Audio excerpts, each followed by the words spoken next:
Easter പ്രത്യാശയുടെയും അതിജീവനത്തിൻ്റെയും തിരുനാൾ. ക്രിസ്തുവിൻ്റെ പുനരുത്ഥാനം. ക്രൈസ്തവ വിശ്വാസത്തിൻ്റെ അടിസ്ഥാന ശിലയാണ് യേശുക്രിസ്തുവിൻ്റെ ഉയിർത്തെഴുന്നേൽപ്പ് അഥവാ പുനരുത്ഥാനം. മാനവരാശിയുടെ പാപപരിഹാരത്തിനായി കുരിശിലേറ്റപ്പെട്ട യേശു മൂന്നാം നാൾ മരണത്തെ ജയിച്ച് ഉയിർത്തെഴുന്നേറ്റതിൻ്റെ സ്മരണയാണ് ഈസ്റ്റർ. ഇത് വെറും ഒരു ചരിത്ര സംഭവമല്ല, മറിച്ച് തിന്മയുടെ മേൽ നന്മയും ഇരുട്ടിനുമേൽ വെളിച്ചവും നേടിയ വിജയത്തിൻ്റെ വിളംബരമാണ്. ഈസ്റ്ററിൻ്റെ പ്രാധാന്യം. പ്രത്യാശയുടെ വലിയൊരു സന്ദേശമാണ് ഈസ്റ്റർ നൽകുന്നത്. ജീവിതത്തിലെ കഷ്ടപ്പാടുകൾക്കും പീഡകൾക്കും അപ്പുറം ഒരു ഉയിർത്തെഴുന്നേൽപ്പുണ്ടെന്ന് ഈ ദിനം നമ്മെ ഓർമ്മിപ്പിക്കുന്നു.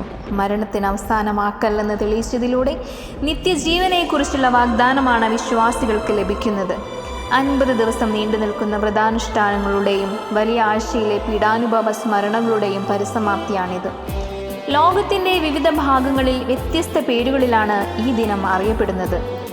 യൂറോപ്യൻ രാജ്യങ്ങളിൽ ഗ്രീക്ക് ലാറ്റിൻ പദമായ പാസ്ച എന്നതിൽ നിന്നാണ് ഫ്രഞ്ചിൽ പാക്വസ് എന്നും സ്പാനിഷിൽ പാസ്ക്വ എന്നും ഈ ദിനം അറിയപ്പെടുന്നു. ഇത് ഹീബ്രു ഭാഷയിലെ പെസഹ എന്ന വാക്കിൽ നിന്ന് രൂപപ്പെട്ടതാണ്.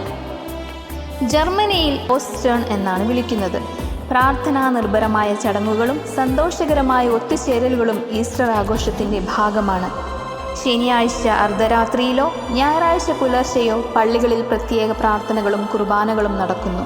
വെളിച്ചത്തിൻ്റെ പ്രതീകമായി മെഴുകുതിരികൾ തെളിയിക്കുന്നത് പ്രധാന ചടങ്ങാണ്. പുതിയ ജീവൻ്റെ പ്രതീകമായി ഈസ്റ്റർ മുട്ടകൾ അലങ്കരിക്കുന്നതും കൈമാറുന്നതും പാശ്ചാത്യ രാജ്യങ്ങളിൽ പതിവാണ്. കുട്ടികൾക്കായി സമ്മാനങ്ങളും മുട്ടകളും കൊണ്ടുവരുന്ന ഈസ്റ്റർ മുയലിൻ്റെ സങ്കല്പം വിദേശ രാജ്യങ്ങളിൽ ജനപ്രിയമാണ്. നോമ്പ് കാലത്തിന് ശേഷം കുടുംബാംഗങ്ങൾ ഒന്നിച്ചിരുന്ന് സ്നേഹവിരുന്നുകൾ കഴിക്കുന്നു. സ്നേഹത്തിൻ്റെയും സമാധാനത്തിൻ്റെയും പ്രത്യാശയുടെയും ഈസ്റ്റർ ആശംസകൾ എല്ലാവർക്കും നേരുന്നു. പൊന്നുളിയിൽ കല്ലറ മിന്നുന്നു, മഹിമയുടെ നാഥനുയിർക്കുന്നു. മുറിവുകളാൽ മൂടിയ മേനീതാ നിറവോലും പ്രഭയിൽ മുഴുകുന്നു. പൊന്നുളിയിൽ കല്ലറ മിന്നുന്നു, മഹിമയുടെ നാഥനുയിർക്കുന്നു.